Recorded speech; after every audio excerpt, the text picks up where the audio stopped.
오늘 본문의 말씀을 통해서 이 복음을 쫓는 자의 삶이라고 하는 제목으로 주신 말씀을 나누도록 하겠습니다.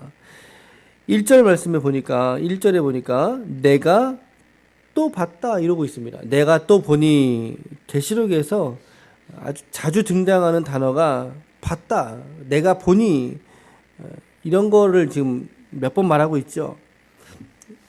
여러분, 본 것을 말할 때 힘이 있는 거예요. 사실 사람은 자기가 경험한 거 말할 때, 그렇죠? 그래서 이런 말 있죠. 백문이 불여 일견이라. 100번 들은 것보다 한 번 내 눈으로 본 것이 더욱 좋다는 뜻 아닙니까? 하지만 본 것보다 더 중요한 것은요, 내가 눈으로 본 것보다 더 중요한 것은 몸으로 경험하는 겁니다. 사실은, 그렇죠? 가장 강력한 거는 이제 체득하는 거예요. 몸으로 경험한 거. 여러분, 사자를 사진첩에서 본 거하고요, 동물원에 가서 본 것하고 같아야 틀려요? 그거 다르죠. 그렇죠? 일단은 사진첩으로 보는 거는 2차원적으로 보는 거 아닙니까? 단면적으로 보는 거니까. 근데 동물원 가서 사자를 보는 거하고는 이제 전혀 다르겠죠. 움직이는 사자, 생동감 있는 사자니까. 그럼 여러분, 또 동물원에서 우리 밖에서 사자를 보는 거하고 우리 안에서 사자를 함께 보는 거하고 느낌이 어떠겠어요? 얼마나 다르겠어요, 이게? 이거 뭐 하늘과 땅 차이죠. 같이 우리 안에서 사자와 같이 온 몸을 부딪히면서 사자를 봤다고 해보십시오. 경험했다고 해보십시오, 여러분. 이거는 뭐 전혀 다른 느낌 아니겠습니까? 마찬가지인 것 같아요. 오늘 우리가 이 복음의 사명을 살아가는 것도 이 복음을 누군가에게 들어서 안 사람하고, 그리고 그 누군가에게 들은 것을 눈으로 보고 내가 생각해 본 사람하고, 또 더 나아가서 그 복음으로 살아보려고 우리 각자의 삶의 현장이라는 우리의 전장에서 어떻게든 그 복음으로 살아가려고 몸부림쳐본 그런 사람들의 차이는 상당히 크지 않겠습니까? 당연하죠. 근데 오늘 사도 요한은 이 환상을 직접 보고 그리고 겪어낸, 즉 경험되어진 진리로서 이 계시를 오늘 말씀하고 있다는 사실이죠. 힘이 센 천사를 보았다라고 말하고 있습니다. 힘이 센 천사. 근데 그가 어떤 모양입니까? 어떻게 힘센 천사를 형언하고 있습니까? 그가 구름을 입고 하늘에서 내려오신다. 구름을 입으셨다라고 말합니다. 그의 머리에는 뭐가 떠 있어요? 무지개가 떠 있죠. 그리고 그의 얼굴은 무엇처럼 빛나요? 해같이 빛나요. 그의 발은요, 불기둥 같아요. 불기둥. 그렇죠? 그리고 손에 작은 두루마리를 들고 서 있어요. 아, 오늘 우리가 사진을 지금 안 봤구나. 사진 어제 다 보셨죠, 여러분? 네, 어제 이미지 다 보셨죠? 그거 지금 같이 보셔도 되고, 아니면 들으셔도 괜찮습니다. 그러면서 이제 오른발은 어디에다가? 오른발은 바다에다가, 왼발은 땅에다가. 여러분, 지금 이 사도 요한이 어느 섬에 있다 그랬습니까? 반모섬에. 반모섬이 어느 바다에 있는 섬이죠? 지중해라고 하는 섬에 있는 바다입니다. 아니, 지중해라고 하는 바다에 있는 섬입니다. 그렇죠? 그러니까는 사도 요한이 바다를 봤을 때는 그 바다가 어떤 바다일 가능성이 크겠어요? 지중해일 가능성이 크겠죠. 그렇죠? 이제 어떤 분은 이제 이거를 그렇게 접근하면 너무 유치하지 않느냐라고 하는데, 글쎄 저는 그냥 상식적으로 우리가 지금 본문을 대하는 상식선에서는, 아니, 사도 요한이 보는 바다는 무슨 바다겠어요? 당연히 지중해일 수 있죠. 그렇죠? 어찌됐든. 근데 이 모습이, 힘센 천사의 모습이 누구를 연상시키지 않으세요, 여러분? 누구를 연상시켜요? 예수님이 연상되지 않으세요? 예수님이 승천하실 때 어디로 들려 올라가셨습니까? 구름 속으로 들러 올라가셨어요. 그래갖고 이제 이 땅에 내려오실 때 너희가 본 그대로, 즉 구름 타고 올라가셨는데 구름 타고 내려오신다. 그리고 예수님의 얼굴이 밝은 해와 같죠. 예수님의 얼굴이. 또 그의 발은 불기둥 같은 그런 위엄이 서려 있다. 그래서 이 천사가 누구냐라고 했을 때, 이 천사 이콜 예수님이야 라고 하는 것보다, 그건 좀 비약이 좀 있는 것 같고요. 그것보다는 예수님의 임재의 상징이야. 이렇게 받으시면 우리가 훨씬 더 좋게 받는 것 같아요. 예. 그러니까 이 천사를 우리는 예수님이 이렇게 임하실 거야. 이렇게 예수님이 임하시는 모습을 오늘 사도 요한이 환상으로 이렇게 본 거야. 이렇게 우리가 정리하면 맞을 것 같아요. 그러니까 그런 천사의 입에서 소리를 내잖아요. 소리를 낼 때 막 땅이 진동하듯이 그 소리가 사자가 부르짖는 것처럼, 사자가 부르짖는 거 들어보셨어요? 예. 여러분, 심지어 강아지도요, 그 사자가 부르짖는 소리를 그 육성으로만 들려줘도 아이가 놀래요. 놀래서 막 긴장하잖아요. 얼마나 위험이 있겠어요. 이 사자가 부르짖는 소리니까. 그렇죠? 게다가 7울에 천둥이 치는데 7번 치는 거예요. 7개의 천둥이 치는 것처럼 그렇게 소리가 나더라는 거죠. 그러니까 더욱더 예수님일 것 같다는, 예수님이라는 그런 생각이 우리 안에 점점 드네요. 4절에 7우레에서 소리가 날 때 이제 그 소리를 사도 요한이 들었어요. 근데 그 들은 내용을 얼른 이제 받아 적으려고 하니까 뭐라 그래요? 적지 말라고 하죠. 적지 말라고 하죠. 그 소리가 어떤 내용이었는지, 어떤 내용을 말했는지는 사도 요한을 제외하고는 아무도 모릅니다. 아무도 모른다가 정답입니다. 아무도 모른다가. 여러분들 성경에 혹시 이제 제 성경도 이제 이것은 기록하지 말라 이렇게 돼 있어서 이제 어떤 내용일지 좀 소개를 추측을 하고 있긴 하지만, 그러나 정확하게는 모르는 거예요. 모르는 건 모른다고 하고 넘어가자는 거죠. 말하지 않고 있으니까. 그 천사가 이제 오른손을 들고 세세토록 살아계신 모든 만물을 창조하신 이 물건을, 어디에 지은 물건, 어디에 지은 물건 그러죠. 지체하지 아니하리니 7째 천사가 소리를 내는 날. 요거는 내일 모레 본문입니다.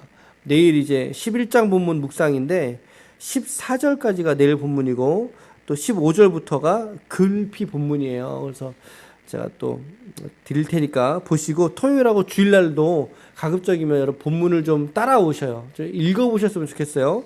좀 묵상을 꼭 하시되 7째 천사가 나팔을 불려고 할 때 선지자들에게 전하신 복음, 그 하나님의 비밀이 이루어진다라고 말씀하고 있어요. 이게 뭘까요, 여러분? 한번 요거 고민해 보세요. 선지자들에게 전하신 복음이 이루어진다 그랬고, 그리고 하나님의 그 비밀이 이루어진다라고 말씀하고 있어요. 그 비밀이 뭘까요? 저는 이거 이제 하나님의 나라라고 저는 생각이 됐어요. 하나님의 나라. 하나님의 나라의 비밀. 하나님의 나라가 이 땅 가운데 도래한다는 거예요. 여러분, 세례 요한이 복음 사역을 세례 요한이 시작하면서 가장 첫 번째 했던 선포가 뭡니까? 회개하라. 하나님의 나라가 가까웠느니라. 예수님도 똑같은 말씀했어요. 회개하라. 천국이 가까웠느니라. 그래서 하나님 나라의 비밀이 이루어지는 때가 언제냐? 바로 7번째의 나팔을 불 때, 그 나라가 이거였어 라고 깨달을 수 있다는 거죠. 그 비밀이 풀어진다라는 거죠. 그래서 11장에 보면 7번째 나팔이 불릴 때 주님의 승리가 선포되고 하나님의 성전이 열리게 되는 환상이 있습니다, 여러분. 기가 막히지 않습니까? 11장 우리가.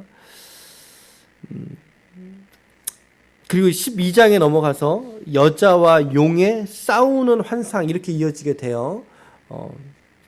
어쨌든 천사의 맹세는 7번째 나팔이 불 때 하나님 나라의 비밀을 깨닫게 될 것이다 라고 하면서 오늘 사도 요한에게 느닷없이 하나님의 사명을 오늘 이 사도 요한에게 다시 부여하는 장면이 나와요. 부여하는 장면 8절 보세요. 8절에 하늘에서 나서 내게 들리던 음성이, 이거 하나님의 음성입니다. 하나님의 소리예요. 하나님이 말씀하시는 거예요. 뭐라고 말씀합니까? 내가 가서 바다와 땅을 밟고 서 있는 천사의 손에 펴놓인 두루마리를 가지라, 이렇게 말했어요. 두루마리를 가지라. 그래서 가서 이제 천사에게 달라 그랬더니 천사가 주면서 뭐라 그래요? 이 두루마리를 너가 먹어버려라. 이 두루마리가 너의 배에는 쓰지만 너의 입에는 어떻게 꿀같이 달 것이다라고 말하죠. 꿀같이 달 것이다. 그러니까 우리 찬송 중에서도 달고 오묘한 이런 말씀 있잖아요. 그렇죠? 하나님의 말씀이 내 입에 꿀과 같이 달도다. 이제 다윗이 시편에서 많이 고백하지 않았습니까? 11절 말씀을 같이 읽어볼게요. 시작. 그가 내게 말하기를 네가 많은 백성과 나라와 방언과 임금에게 다시 예언하여야 하리라. 다시 예언하여야 하리라. 분명한 이 하나님의 말씀의 사명을 주시는 거예요. 그 힘센 천사가 두루마리를 주면서 이걸 너가 먹어라 라고 하면서 그에게 하나님의 예언에 맡은 사명을 다시 불일 듯 일으켜 주는 거예요. 이 마지막 절에서 저는 정말 귀한 것을 깨닫기는요, 사명이라는 것은 여러분, 나의 환경이나 처지나 상황에 연연해서 우리가 받는 게 아니란 사실이에요. 지금 요한의 나이, 지금 반모선에 유배되어 있는 요한의 나이가 몇 살처럼 여러분 생각되십니까? 80? 90? 그러니까 예수님이 AD 30년경에 이제 십자가에서 죽으셨죠. 그때 이제 요한이 10대로 보기도 하거든요. 10대? 근데 그 이후로 지금 70년이 지났어요. 70년이. 그러면은 요한의 나이가 최소한 몇 살이겠어요? 80대 중후반 지나고 있는 거예요. 최소한이. 그러니까 지금 90세, 100세예요. 인간의 눈으로 보기에 이미 생애를 거의 정리해야 될 시점이라고요. 90세, 100세를 살아가는.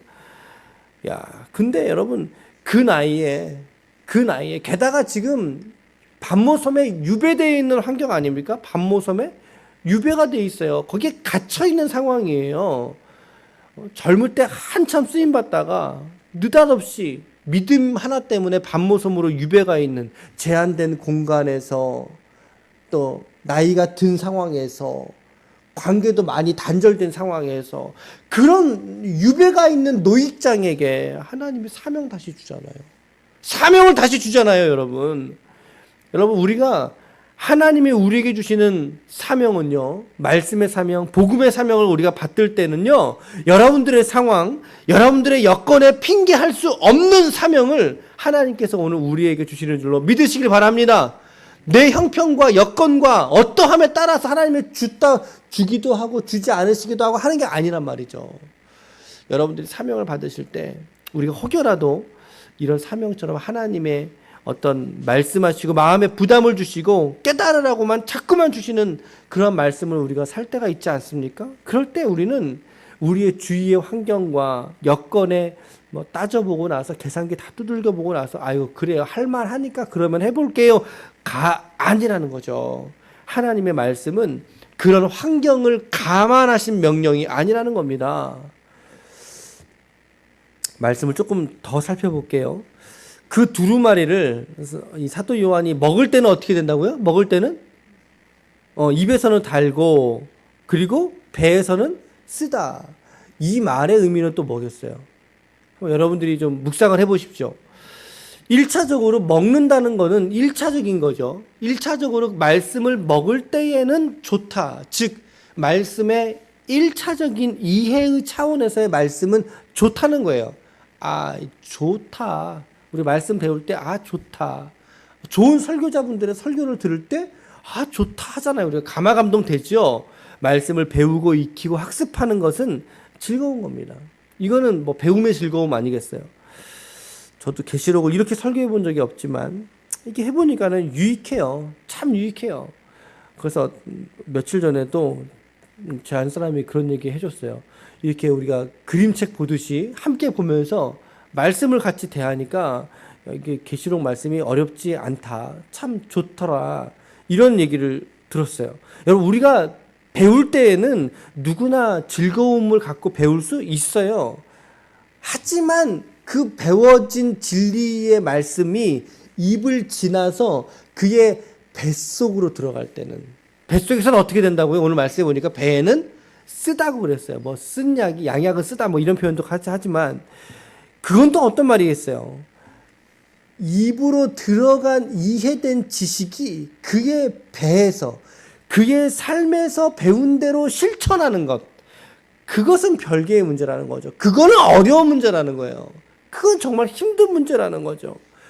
우리가 복음에 대해서 아무리 이해하고 지금 요새 수요일날 복음에 대해서 지금 계속 배우고 있어요.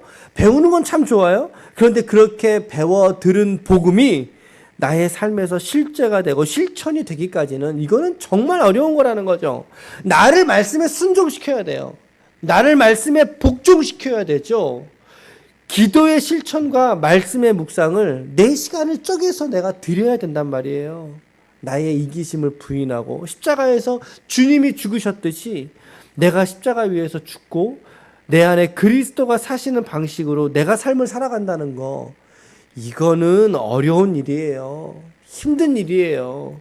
그러기에 이 하나님의 말씀이 우리 입에는 1차적으로 달다라고 말할 수 있지만, 그러나 우리의 배에는, 우리의 실천하는 일에는, 소화되는 과정 속에서는 내 노력과 열심이 있어야 되고 고생과 같은 인내의 쓴맛이 그 배에 깃들여 있다는 사실이죠. 이것이 바로 이 복음을, 이 말씀을 쫓는 자의 삶이라는 거예요. 그러니까 어려운 거죠. 쉬운 게 아니다 이 말이에요. 저는 이런 결론을 이제 갖게 되는 거죠. 이 복음을 쫓는 삶이 과연 가벼울 수만 있겠는가? 자유롭고 즐거울 수만 있겠는가? 예, 물론 어느 정도 수준의 깊이에, 높이에 도달한 사람이면 충분히 이 복음이 주는 자유와 기쁨을 만끽하면서 있잖아요. 막 순종하면서 즐겁게 막 살아가요. 그런데 그런 신앙의 수준에까지 도달하기 위해서는요, 사실 시간도 좀 필요한 거예요. 그렇죠? 연조라고 표현하는데 연조도 필요해요. 어느 정도는. 그리고 그 말씀에 대한 실천, 그 실천에 대한 실패를 우리가 경험해 봐야 돼요. 아, 정말 나 안 되는구나. 정말 나라고 하는 이 존재는 내가 이 말씀 앞에 온전할 수 없는 존재가 바로 나구나라고 하는 그 깊은 절망과 탄식을 우리 경험도 해봐야 돼요. 그러면서 그 복음이 나의 삶에 체득되기까지의 고난은 상당히 뒤따라야 된다는 거죠. 여러분, 고난 없는 멸류관이 어디 있겠어요? 말씀의 배의 쓴맛을 경험하기까지 그 말씀의 영양분이 나의 삶에 들어오는 게 얼마나 어렵겠냐는 거죠, 여러분. 이 복음을 쫓는 자의 삶은 충분히 이럴 수 있다. 오늘 여러분들의 신앙생활이 너무나 쉽게 또 잘 되고 있습니까? 이런 고민 없이 너무나 잘 되고 있습니까? 그렇다면 감사하십시오. 정말 그 은혜가 충만한 거죠. 은혜 충전한 거죠. 하지만 반드시 고난이 되고 어려움을 겪고 말씀대로 살아가려고 부딪히는 많은 실패들이 여러분과 저희 앞에 놓여져 있을 것입니다. 말씀을 붙잡고 살아가려고 하는 사람에게는 최소한 말이죠. 말씀을 볼 때 입에는 달지만, 우리의 지식을 만족시키는 배움에는 우리가 달게 받지만, 그러나 그 말씀을 내 거가 되고 그 말씀을 실천하고 그 말씀에 순종하는 우리의 삶에는, 우리의 배에는 쓰게 되는 그러한 하나님의 말씀. 하지만 여러분, 그 말씀이 아무리 쓰다고 할지라도 그 말씀이, 그 쓴 말씀이 여러분들에게 생명이 되는 것을 믿으시길 바랍니다. 목사의 몇 마디, 1시간 좋은 설교를 듣는 것보다 여러분들이 직접 하나님의 말씀을 깊이 읽고 묵상하는 10분의 시간이라도 갖고, 그리고 그 한 가지의 말씀의 실천을 여러분들의 삶 속에서 정말 치열하게 실천하고자 노력하는 것, 그것이 훨씬 더 값지고 여러분들을 건강한 신앙인으로 인도하게 된다는 사실이죠. 잊지 마십시오. 오늘도 이 말씀으로 살찌우는 인생이 되시기를 바랍니다. 지금 은혜 받는 이 시간보다 이 은혜로 여러분들이 오늘 하루를 살아가는 그 삶의 현장과 그곳에서의 믿음의 실천이 더욱 중요하다는 것을 다시 한번 깨닫고, 오늘도 이 믿음으로 승리할 수 있는 하나님의 거룩한 종들이 다 되시기를 예수님의 이름으로 간절히 축원합니다. 아멘.